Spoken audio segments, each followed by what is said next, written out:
Hi, this is Darnell with Whale Oven Recipes, and it's time for my 30-day review of the NuWave Brio 14Q.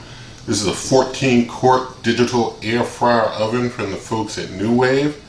And so basically, this is where I give, after using it for a while, my feelings about it and how it's performed on cooks and how I compare it to other cookers. If you have questions about functions and features of this cooker, there is a very in-depth video that was done that gives basically every detail of every function and everything, and there's testing of the temperature and such in that video. You can check that out. For any questions you have about functions, features, or how to use this and that with this cooker, that video has all of that. But this particular video is just a basically 30-day review, and I will mention in that other video, for the one that has all the details and functions and features, the first comment in that video is a table of contents. It's a long video, but you can look in that first comment of that video and it's a table of contents. It'll jump you right to any section that you might be interested in as far as the functions, features, overview, and initial testing that I did with this cooker. But I want to say, basically in general, this is a good air fryer oven. It works really nice. It cooks things really well.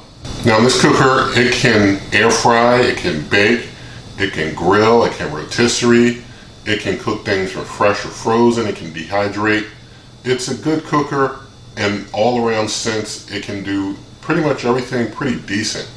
As far as how fast it cooks things on the fast end. It's a hot side cooker, so think of this more on the end as far as hotness is like the Cuisinart digital air fryer toaster oven, the NuWave Primo. It cooks things pretty hot and fast. It's not a kind of slower, maybe lower end temperature cooker that cooks things, and even though you set a temperature, it seems like it's cooking a little lower, like the NuWave Bravo cooks things. It seems a little lower as far as the temp, even though you set it a temp. Like 400 degrees in this cooker, things turn out hotter and faster than like 400 degrees in the NuWave Bravo XL Smart Oven. Some cookers just tend to cook hotter than others, even with a preheat. And recipes from other air fryers and digital air fryer ovens, they work very well in this cooker. So, you know, if you were to move to this from another air fryer, or you were interested in recipes and you saw one for another air fryer, it would probably work out very well in this cooker. Now let's talk about smoke. This cooker handles smoke very well. I've cooked, and there's a video out already on the channel where I cooked a good bit of bacon in here, and it came out very well, came out very fast. Cooked it at 400 degrees, which is the max temperature that this cooker can do, and it did very well with no smoke issues at all. So this cooker can handle, you know, maintaining a good cook without making a bunch of smoke. And you can basically, when you're cooking things like let's say some fried chicken or something, you can spray it with your cooking spray. You're not going to produce a bunch of smoke. But if you do something that would go over the natural smoke point for an oil, then you're going to have a problem, and that's something to consider. I do have a video of a steak cook coming out where actually it gives evidence of that. Basically, the smoke point for like extra virgin olive oil is 374 degrees Fahrenheit. Although I do at times, you know, cook with the oil and cook things really hot and fast, sometimes you can go beyond that natural smoke point and it just is going to produce a lot of smoke. I did experience that with this cooker, where I was cooking some steaks. I put them on the one of the higher racks so it would be close to that heating element. It was running at 400, and you know, things got hot in there, so it just ran past the natural smoke point for the oil. I don't fault the cooker for that. I more fault myself for that. But you kind of don't know until you do it with a cooker. Some cookers you can get away with that, some cookers you can't. But in this case, it produced a tonnage of smoke. But when I did the rest of that cook with that steak, those steaks a little lower, they still, you know, had oil on them. I put them a little lower and continued to cook at the same hot temperature. No oil was produced at all. I mean, no smoke. Sorry, no smoke was produced at all. So it doesn't make, you know, it doesn't have a smoke problem, I would say. I did do another cook of steaks where I didn't use any oil at all and just season them and put them up high. And those cook very nice with no problem, no smoke at all. So I would say this cooker really doesn't have any smoke management issues, but if you're going to put a lot of oil in there, you don't want to put whatever you're cooking that has a lot of oil on it up, you know, close to the heating elements, because then you probably will produce a bunch of smoke. if you're going to put a lot of oil on something, put it down lower and you'll probably be okay. And that was my experience with trying to use oil in the cooker. And as far as oils, you can, if you want to use an oil that has a much higher smoke point than extra virgin olive oil, you could use something like avocado oil, but then there's an expense there. Those oils with the higher smoke point are a higher expense, although extra virgin olive oil is pretty expensive in and of itself. It's all your choice and what you want to do and how much you want to put out to accomplish what you desire to accomplish. Now, this cooker, everything that I've thrown at it, it's been able to cook it just fine and well.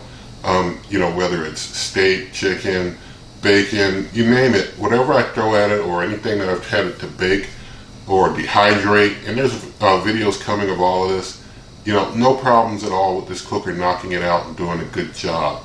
But one thing to keep in mind is that this is an air fryer. Primarily, you have to consider it like an air fryer. Although it cooks everything that I've thrown at it well, things do come out a little drier than they would from, say, the NuWave Oven Pro or the NuWave Primo that have that dome that kind of just, I don't know, however they design it, just locks in the moisture. Everything that comes out of it, the NuWave Oven Pro and NuWave Primo is just super moist. I'll get into more of that in the comparison later. But, it being an air fryer, things come out just a little drier than they would from, like, if you're used to a NuWave oven type of cooker. So that's something to consider there, but still, everything turns out really great to me. This cooker can sear really nicely. Its top temperature is 400 degrees Fahrenheit. Its sear function is also 400 degrees Fahrenheit, so you don't really need the sear function if you're just cooking something at 400 degrees Fahrenheit anyway. I'm going to put a nice sear on it, and I did some steaks that put a real nice sear on them, so it does a good job searing when you need to sear. But I found when I'm cooking with this cooker, it doesn't always overcook on the top too much. Like if you're trying to bake something, you put it down lower and you use a lower temperature and you preheat first, it's not going to really overcook or overburn your top. I know when I did like a pumpkin pie in the Power Air Fryer Oven Elite, it was really overcooked on the top. I'm finding, I haven't done a pumpkin pie in here yet, but I have done some baking. And what I found is that I'm not getting an overcooked top like I would from something like Power Air Fryer Oven type of cooker. So it does a good job of searing, but at the same time you bring that temp down, you put something down lower, it's not going to like overburn your tops too fast in my opinion. Now the rotisserie on this cooker works really nice. I rotisseried a 5-pound chicken and it turned out good. That video is coming. So you can put a 5-pound chicken in here and rotisserie it and it'll come out decent and have a real nice crisp skin. Also, when it comes to baking, this cooker can hold a full 9-inch pie pan. So you can cook things that have a larger size pan than you would be able to put in something like a Power Air Fryer Oven Elite, and it can cook it up. It's got the diameter and dimensions, and I detailed those in my earlier video. You can't get like a 12-inch pizza in here, but you can get something like 10-inch type stuff and 9-inch type stuff. You can pretty much get in here and do a pretty good job cooking it up. Now, probe cooking in this cooker works out really nice. I've had zero issues with the probe. It's cooked everything that I use the probe to cook to a specific temperature and have it shut off automatically to perfection. So the probe works nice. You just got to remember in this cooker to hold the probe button for 2 seconds before you start setting your probe temperature to fully invoke the probe feature so that it'll auto shut off like you want when it reaches the target temperature. Now, this cooker, being an air fryer, does make some noise. It's loud, but I wouldn't say it's an intolerable loud. And I'll talk about it more later, but like the Power Air Fryer Oven 360's loud was just an intolerable type of loud to me personally. But this and like the Power Air Fryer Oven Elite and other air fryers, they have a typical air fryer loudness, and this one has that typical type of air fryer loudness as it's trying to have a fan working to move air all over the place. And speaking of the fan, you do want to be careful if you have something that might move around a lot. Don't have it up too high. If you have something that might, like if you're doing a pizza with pepperonis on it, you probably don't want to have it up too high, or your pepperonis might start flying off. And there is a pizza cook coming, but if you put it down lower, things down lower that might fly around a lot, they don't move around as much if you put them lower. but they will move around a lot. If you put them real close to that fan, they'll, you know, start being moved around a bit. Now, as far as cleaning this cooker, the cleaning is it's pretty easy, but there are some things to consider. The removable door is a very nice feature. Just having this door that you can just pull out. I'll just pop it off of here. You can pull it out and clean that. That's a pretty nice feature to have, to be able to pull the door off and clean it. Makes cleaning a lot easier. The only thing about this door is that it's kind of like got two panes of glass, and so things can get in between streaks, just like streaks can get in between the panes of glass. I haven't been able to clean those off, but it's okay all the same. So when it comes to cleaning this also, they recommend that all the removable parts could be put into the top rack of your dishwasher and cleaned in your dishwasher. But I found that the removable parts, no matter how I turn them, they're too high and too wide to fit into the top rack of my dishwasher. So I have to wash this fully by hand when I wash it. And something that I found is these mesh racks, they can hold a good bit of stuff in them. You know, as things drip off into them and gets kind of, you know, crusty because it's cooking so hot and such, you can have a bit of a chore trying to clean. You can have a bit of a chore trying to clean these things off. And so that takes a good bit of elbow grease, a good bit of work cleaning those off. That's something to consider. You know, these may not fit into the top rack where they recommend you put them. They don't recommend you put them down bottom in your dishwasher. So, you know, trying to clean these by hand takes a bit of elbow grease and work. But other than these racks, that's probably the hardest part to clean, are these racks. The interior never really gets a lot of stain on it, and it's real easy to wipe off. It's all metal interior. It just wipes off real easy and smooth. The drip pan, you know, it catches a lot of the grease, and well, there's all the grease down bottom and stuff. So I never have any problems, you know, just removing that grease pan, maybe soak it a little while and clean it out. It cleans out easy. Nothing else gets down to the bottom underneath that grease pan. I've never had issues like that. So it's pretty easy cleaning. The door, you know, you can remove it and wash it off. It's pretty easy cleaning, but these mesh racks will be a bit of a chore for you depending on what you're cooking. Alright, so now it's time to compare this NuWave Brio 14Q digital air fryer oven to other cookers. I do have some notes because I want to make sure that I point out everything that I found in my use of this cooker and comparison with others that you've seen me use in the past. So we'll start out with comparing this to the Power Air Fryer Oven 360, also known in my opinion as the Emeril Lagasse Power Air Fryer Oven 360, because to me the Power Air Fryer Oven 360 and the Emeril Lagasse Power Air Fryer 360 to me are the exact same cooker. I haven't found a difference. If there's a difference between the two of them, somebody let me know in a comment other than the name branding on those cookers. But compared to that, to me the NuWave Brio 14Q is better because it has programs, it has a probe feature, it can hold more food in this NuWave Brio because you got the racks, you got 3 levels of racks, you can hold more, way more overall than the Power Air Fryer Oven 360 line. And it's, as I mentioned, not as an annoying type of loudness as the Power Air Fryer Oven 360. This one has more of a typical air fryer loudness. So doing dehydration in this, it didn't drive me as crazy doing dehydration in this as it did doing dehydration in the Power Air Fryer Oven 360 and hearing that fan going for hours and hours on end.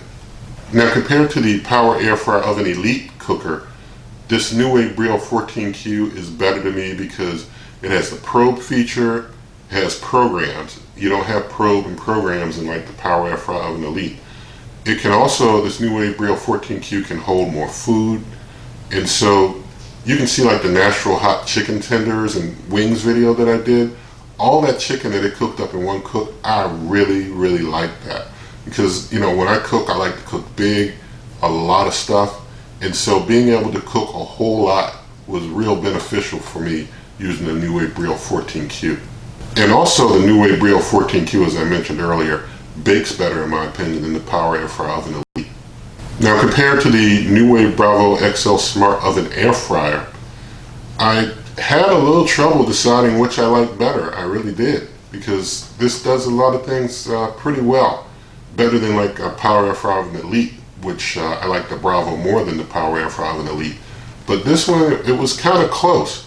But I ended up deciding that the NuWave Bravo is better than the NuWave Brio 14Q because it has the top and bottom heating elements. And you know, the top and bottom heating control is a real nice feature. You don't have that here. And you know, so you're kind of, you know, hoping the bottom gets cooked well enough. And I've been able to cook the bottom well enough on things. Usually if I want to make sure the bottom's cooked, you could preheat with this cooker and you can put what you want to cook and get the bottom heated well on the very bottom. And so that, I mean on the bottom, on the actual grease catcher, like put it on the grease catcher and it can cook it up. I'll show you when I bring out my chicken pot pie, homemade chicken pot pie video. I put that casserole dish on the very bottom on the, you know, let the grease catcher hold it. And so that grease catcher being metal gets hot with the preheat and then cooking, it stays hot. And so that helped cook the bottom of my chicken pot pie. But still all the same, I felt that the NuWave Bravo can do a better job for you of cooking both sides, in my opinion. And to me, the NuWave Bravo XL Smart Oven Air Fryer is still the best countertop baker that I've ever used. To me, I mean, the price is great for the NuWave Bravo, what they're selling it at. And if you're just doing a lot of baking, I mean, get the NuWave Bravo, no doubt. But for air frying, you know, this is a champ right here for just, you know, if you're just into air frying. And basically overall, between the NuWave Bravo XL Smart Oven Air Fryer and the NuWave Brio, I'd say overall the NuWave Bravo kind of gets it by the edge to me, kind of wins by a nose to me overall over the Brio. Now comparing it to basket air fryers like the Philips Air Fryer Double XL, the NuWave Brio is better because I can actually see my food. You know, there's a door or window, I can see my food, unlike those basket air fryers. It has the probe, it holds more, it has programs. So definitely the NuWave Brio 14Q to me blows all the basket air fryers out of the water, no question. Now compared to the NuWave Oven Pro, I feel the NuWave Brio is better because it has the probe, it has programs, it has a preheat function if you so desire to use that. This is just a much newer cooker than the NuWave Oven Pro, so you know, with all the new features and functions, this beats out the NuWave Oven Pro in my opinion. Now to compare the NuWave Brio 14Q to my one that I last declared champion, the NuWave Primo Grill Oven. Compared to the NuWave Primo Grill Oven, I still prefer the NuWave Primo Grill Oven over the NuWave Primo 14Q. The NuWave Primo Grill Oven can put the grill marks down, it has top and bottom heating, you have moisture food, and it can hold a 30-pound turkey. I mean, you know, like the ribs that I cooked that you saw in the NuWave Primo, you know, come out super moist. There's a rib cook coming for this as well, but those ribs come out a little drier, even though I used the same method and cooked them for 6 hours in this cooker here. They still come out a little drier because it's an air fryer. So my overall champ, the NuWave Primo, is still the best of them all to me. I mean, if you want to know and everybody asks, hey, what's their favorite cooker? What's the best one? NuWave Primo is the best one. The NuWave Primo Grill Oven is the best one to me. It may not be the best to you, but it is to me. That's just my personal view. But if you're just looking for a great air fryer, if you're looking for a great air fryer that can do a little baking for you, I would definitely recommend getting the NuWave Brio. You know, I like the NuWave Primo grill because I like to do the grilling thing too and put those grill marks down. So if you're just looking for a nice air fryer that can do a little baking, this is cool. You know, if your primary thing is air frying, I'd say go with the NuWave Brio 14Q. If you want to be able to have the best of everything, get the NuWave Primo Grill Oven. If you just do a lot of baking, get the NuWave Bravo XL Smart Oven Air Fryer. And, you know, ironically, even though I've used a lot of cookers, I just rattled off 3 great cookers all made by the same company. I don't work for them and they don't give me a dime to make these videos. You know, they don't comp me anything. So it's just the way it goes. It's just, I'm just finding that they have the best stuff out there for the different uses from what I've used. So I'll say with that, aside from like your convection oven type cookers like the NuWave Bravo XL Smart Oven Air Fryer or the Breville Smart Oven Air type cooker, other than those, this NuWave Brio 14Q is the best of cookers for, you know, all the other things you want to do. Of course, as I mentioned, it's not better than NuWave Primo, in my opinion, either. But it's a great cooker. It's a great air fryer. I mean, there's so many great options out there now. I don't feel you can go wrong. But this one, you can fit so much in. I mean, like, you can fit more in this than you can in the NuWave Bravo to do some cooking. So if you're doing a lot of air frying, again, I would highly recommend this. Personally, right now in my kitchen, it's all about the Primo first, and if I'm doing a lot of air frying, I'm doing it in the NuWave Brio 14Q. I'm also still doing, you know, it's got the rotisserie, you can rotisserie stuff. I'm doing some other cooks in this NuWave Brio also, and there's still a lot of videos coming. I'll, you know, probably in my house, the way I see it now, probably be doing a lot of work with the Primo and the Brio, you know. Depending on what it is, it'll be Primo, Brio, Primo, Brio. So you'll probably be seeing a lot of that, because those are, to me, some great cookers that are going down right now. Although, you know, we never know what might come next. Anyway, I do hope that you like this video. You can always find plenty of recipes, heating instructions for all your types of air fryers and different types of cookers at superwaveovenrecipes.com. You can always come to this YouTube channel directly by going to waveovenrecipes.com. I'm on Twitter and Instagram at Wave Oven Recipes. You can find referral links for this cooker and others in the description box below. Those links, you pay the same price at Amazon that you'll always pay, but you help this channel tremendously when you buy through the referral links. And my Amazon influencer shop is at amazon.com/shop/waveovenrecipes. Also, if you like this video, please give it a thumbs up. Share the video with a friend. Let's hear your comments. Subscribe to the channel. Hit the notification bell, and good eating.